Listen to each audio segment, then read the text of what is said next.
સ્થાનિક સ્વરાજની ચૂંટણીમાં 15 મહાનગરપાલિકા, 34 જિલ્લા પંચાયત અને 260 તાલુકા પંચાયત માટે યોજાયેલી ચૂંટણીની મતગણતરી પૂરી થઈ. શહેરના રાજકારણમાં ફરી એકવાર ભાજપનો દબદબો સ્પષ્ટ જોવા મળ્યો. ભાજપનો ગઢ રહ્યો સ્થિર. મહાનગરપાલિકામાં ભાજપનું ભવ્ય પ્રદર્શન. શહેરની પ્રજાનો ભરોસો ભાજપ.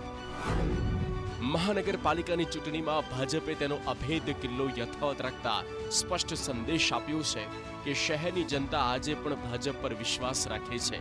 વિકાસના મુદ્દાઓ અને કાર્યશૈલીને આધારે પ્રજાએ ભાજપને ફરી તક આપી છે, જ્યાં પરિણામોમાં સ્પષ્ટ દેખાઈ રહ્યું છે. અમદાવાદ મહાનગરપાલિકામાં ભાજપની આંધી. 192 બેઠકોમાંથી 101 ભાજપને ફાળે.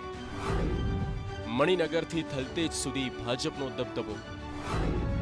દરિયાપુર અને બહેરામપુરામાં કોંગ્રેસની જીત. માત્ર 12 બેઠકો પર કોંગ્રેસ સમેટાઈ. ખાડિયા બેઠક પર કોંગ્રેસની જીત. ચૂંટણીના પરિણામોમાં ભારતીય જનતા પાર્ટીએ ભવ્ય પ્રદર્શન કરીને સત્તા જાળવી. શહેરની કુલ 192 બેઠકો પૈકી ભાજપે 101 બેઠકો પર વિજય મેળવીને સ્પષ્ટ બહુમતી હાંસલ કરી. ચાંદોડી અને શહેબાગ જેવા વિસ્તારમાં ભાજપની પેનલનો ઐતિહાસિક સરસાઈ સાથે જીત મેળવી. બીજી તરફ કોંગ્રેસ માત્ર 12 બેઠકો પર અટકી ગઈ. જોકે દરિયાપુર અને બહેરામપુરા જેવા વોર્ડમાં કોંગ્રેસે પોતાનું વર્ચસ્વ જાળવી રાખ્યું. જનતાએ વિકાસના એજન્ડાને સમર્થન આપીને ફરી એકવાર કેસરીઓ લહેરાવ્યો.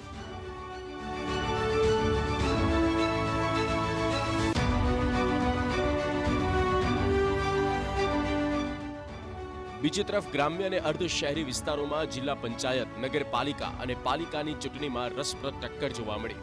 અહીં કોંગ્રેસ અને આમ આદમી પાર્ટીએ ભાજપને જોરદાર પડકાર આપ્યો. કેટલાક વિસ્તારમાં વિરોધ પક્ષોએ જીત મેળવી પોતાનો દબદબો દેખાડ્યો, જે રાજ્યના રાજકારણમાં નવા સમીકરણ તરફ ઇશારો કરે છે.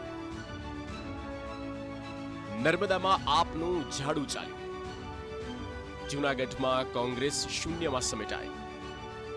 જૂનાગઢ તાલુકા પંચાયતમાં ભાજપ આપ વચ્ચે ટાઈ. અમરેલીમાં આપનું મજબૂત પ્રદર્શન. ખેડા જિલ્લા પંચાયતમાં ભાજપની જીત. બાવળા તાલુકા પંચાયતમાં ભાજપની જીત. મહીસાગર જિલ્લા પંચાયતમાં ભાજપની જીત. છોટાઉદેપુર જિલ્લામાં આપના ઉમેદવારની જીત. દિયોદર જિલ્લા પંચાયતમાં કોંગ્રેસની જીત. આ જીત માત્ર ચૂંટણી નથી, પરંતુ પ્રજાના વિશ્વાસની જીત છે તેવું ભાજપે સાબિત કર્યું છે. વિરોધ પક્ષના પડકારો વચ્ચે પણ ભાજપે પોતાના સંગઠન બળ અને કાર્યપદ્ધતિથી ફરી સાબિત કર્યું છે કે શહેરમાં તેનું પ્રભુત્વ યથાવત છે. બીજી તરફ જિલ્લા સ્તરે કોંગ્રેસને મંથન કરવું રહ્યું, કેમ કે ત્રીજો પક્ષ જિલ્લા સ્તરે થોડો હાવી રહ્યો.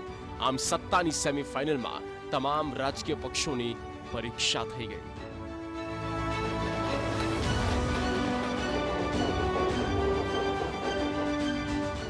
Bureau report, TV9.